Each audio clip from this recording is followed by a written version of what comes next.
We have the Egyptian gods, some Megalith, an amazement invoked deck, Dragonmaids, and so much more jam-packed into one video. Let's dig on into this, shall we?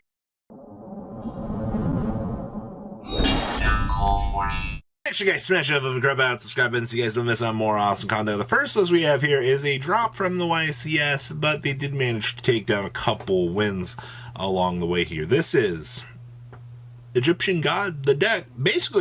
We basically let our opponent put 3 monsters on the field. We activate Soul Crossing, deploy this bad boy here, and we drop the savagery of the Egyptian gods on our opponent. And then our opponent looks at us and goes, what's going on here? Like, you actually resolved this? So yeah, this is actually Egyptian gods with a mini Auroradon combo built into the deck to generate advantage and actual fodder on the frickin' field for the Egyptian gods. Only 2 mana of the Bound Creator. I heard a few people initially looked at this and were like, I think this is fine. And of course, when things go sideways, you got a Mystic Mind to help clean up this shenanigans. So this is Ian Fitzpatrick's day 1 drop, but still, it's Egyptian gods. I mean, I wanted to cover just for the meme. Next up here, we have Brian Hayward's second place Attack of the Giant cards from this weekend. And yes, this is Invoked Amazement. Alright.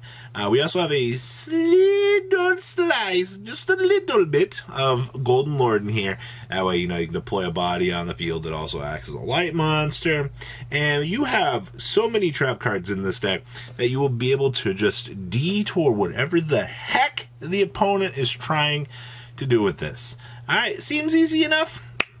Easy peasy, alright? The trap cards, isn't it hilarious, actually, the power that Alistair, the Invoker, actually brings to a table? Because now you have a 1-card engine here. The rest of your deck can just be hand traps and disruptions for the opponent's turn. I don't need to say anything else about this. You already know how ignorant that this absolutely looks on paper. Congratulations to Brian. Next up here, we have Thomas Fangmail's 47th place list out of day 1. Unfortunately, they missed the top cut for this, but this was the only Dragonmaid list that I actually saw get the chance to do something. We're still doing Triple World Legacy Card Dragon. The death of Albi kind of hurt this deck a little bit, but this deck still has it still has everything else that it really wanted. We also are taking in 1 Laundry here. I think a few people might look at this and be like, yeah, that's kind of interesting, I guess. But this does give some more options for the deck. Triple Tiding is still busted in this deck at the end of the day. Outside of that, Dragonmaids still do one good thing, and they still produce show and really inconvenience the opponent's day. We also chose the Prosperities over the Extras for that guaranteed card reveal so that you can basically capitalize and build on those situations that you're going to need. So I think that at the end of the day, that resource management is going to be probably your best clutch. Next up here is Daniel Syracuse' second place list out of locals. And unironically, this, as soon as we on Sunday uploaded that video, this build showed up at the locals a couple hours beforehand. So 2 people were thinking the same thing here. Eagle Booster is really good in going seconds. This build, though, unlike Tintin's version of testing here, this build is playing Barrage Blast. So once per turn, you can detach any number of materials from Machine Exceed monsters you control and then target that many cards on the field and destroy them. If a Machine Exceed monster you control is destroyed by battle, or an opponent's card effect while this card is engraved, banish this card in 1 Machine Exceed monster from a graveyard and inflict damage to your opponent equal banish monster's rank times 800. This is just going to be additional blast off of Vespinato here. Basically just turns Vespinato into some actual use, because obviously no, Zeus is just going to be board wiping for you anyway, but this gives you some access to doing Vespinato shenanigans with his deck. This build versus Tintin's has different lines of play, and I think that that's fine. It's good to see diversity. Eagle Booster in this deck is insane, by the way. Next up here, we have Megalith. This was Coop Crabtree's 3rd place list out of their locals, and I will say, getting a chance to see actual Megalith still functioning in this format is really good. We also have 1 exchange in here. We're 44 cards, we only tacked in 1 exchange.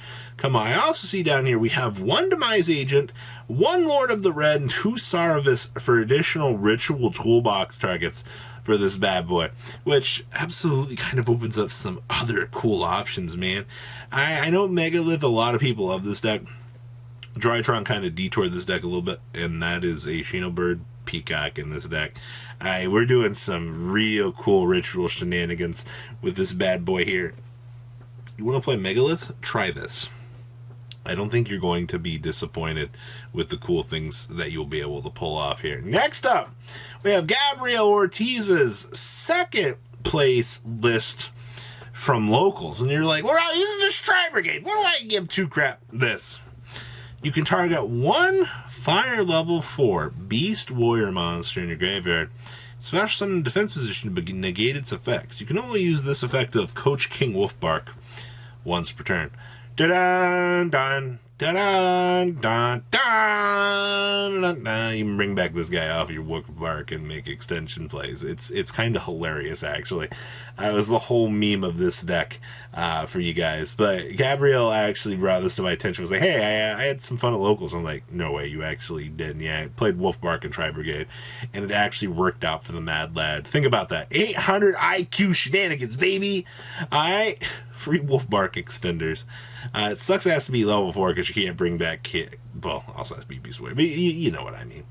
Next up here, this is Ryan Lane's 4th place Odotic. Wow. This is some fancy stuff here. Snake Rain Orcust shenanigans. So basically we Orcust it up, go down the first line of play, and then we have access to the Odotic, or the Snake package here, to load down our reptiles and mess up the opponent's day. Well, that seems like standard shenanigans. We also have the entire frickin' 13 card danger package in this bad boy to allow us to turbo. You always wondered why your deck needed to be 60 cards, right? It's because you had to put in the danger package to get that extra draw power. I think looking at this, that this is hilarious. Oh, yeah. Most of these builds usually play Invoked to some degree. Yeah, we packed in all 4 engines. We got it in there nice and tight. But it was able to function on... Wow, actually, it's a 14-card danger package. Yikes. Well, this is some level of innovation, let me tell you what. Next up, we have Rodrigo Ventis' Day 2 YCS Pendulum list. Now, as far as I know, Pendulum's been in a really weird place. Yeah, I know Electromite needs to come back. But I haven't really got a chance to see actual, like, Mighty Magician shenanigans do anything here. So to actually see a Day 2 list functioning here, it's pretty good. I also see we have the Magician's Restage here, and we also have the One Magician's Right Hand here. I haven't really seen a lot of Restage. Maybe I'm just drunk and I just don't ever pay attention to these things. That's never the case. But honestly... Magician toolboxing options to climb up through link ladders and basically produce... I don't know. I think this is very interesting. If you can resolve Crowley here and get off the ground, maybe you could do something. This is definitely something I think Triff would enjoy. You know, the Adjuster Confits in here are kind of hilarious, actually. Next up here, we have Juan Lopez's Day 2. Yes, this is Zodiac. Yeah, this is actual Zodiac Eldritch. When was the last time you saw this? Because after the death of Dryden, you didn't really see too much about this. We're doing the same thing we've been doing. Eldritch package supplies the back row protection stuff for us. And then, you know, we can just smash all of our zoo pieces into our opponent. We're literally Noah's Arking this. Not just kidding. It's all just straight one-ups for this deck for the zoo package. Every one resource that you might need is at your disposal here. That is freaking weird to me. But hey, man, if it looks like it ended up working out, and that means that there was some level of thought put into it, or it just blatantly was a really good idea. So, straight one-ups. You just need the Cataroost, and you'll be able to gas it to the floor even better. And the last list I have for you guys here is Loza Muse Dark Magician. We're playing the Palladium Oracle Mana, and here we have the Dogmatica package to supply us with infinite punishments. We have the Secret Villages to further laugh at our opponent, but of course the Red Eyes Fusion's in here because canonly this is the one deck that Red Eyes Fusion actually belongs in to disrupt the opponent. Outside of that, this is just Ignorant Magician, the deck. Punish the opponent via back row, things like that. And this also made Day 2 out of this weekend. So between local profiles and all of this other interesting stuff from this weekend, There's so much info that I've had, and I do want to thank everybody for sending this all in. So, guys, what do you think about everything? Please leave a comment down below. Tell me what you guys think. Smash the love, crap out, subscribe button so you guys don't miss out on more awesome content. And I'll see your beautiful faces back here later on this for more cool awesome content. Peace out, guys. Have a good one. Thank you, patrons, for making the ride never truly end. Without you guys' support, well, I would probably be doing Truffle Shuffle videos for a living. Guys, please check out Vanquill40 for all of your Cardfight Vanguard content brought to you by Imquill40. And if you are looking to pick up singles, check out imquillgames.com for your trading card game needs. Thanks for watching, everybody.